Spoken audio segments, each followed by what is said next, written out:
How to Dialogue with Materialists Without Confrontation. In Chapter 3 of the first part of the Book of Mediums, when discussing the method, Allan Kardec addresses a delicate issue: how to proceed with materialists. He is clear and surprisingly modern. Kardec states that no one should be forced to believe. True conviction does not arise from imposition, but from personal experience and inner reflection. This stance directly aligns with contemporary science. Critical thinking is a central value in the academic environment. Questioning is not a sign of ignorance, but of intellectual maturity. The error, according to Kardec, lies both in systematic denial and in the attempt to convince at any cost. Cognitive psychology shows that when someone feels pressured to change their opinion, they tend to reinforce their previous beliefs even more.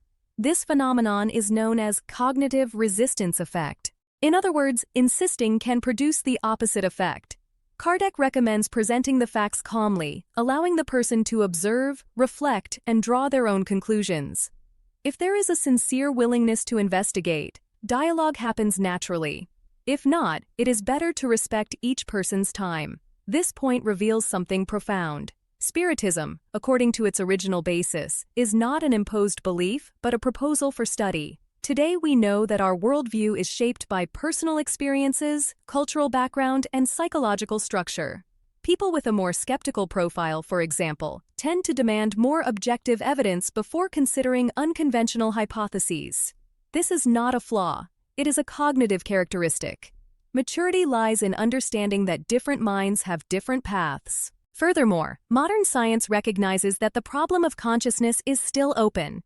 Strict materialism, the idea that everything is exclusively a product of matter, is no longer the only view debated in philosophical and scientific circles. But this debate should be conducted with respect. Kardec advises avoiding useless discussions.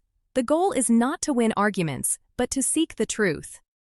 Perhaps the most important lesson from this passage is this: mature spirituality does not need confrontation to exist.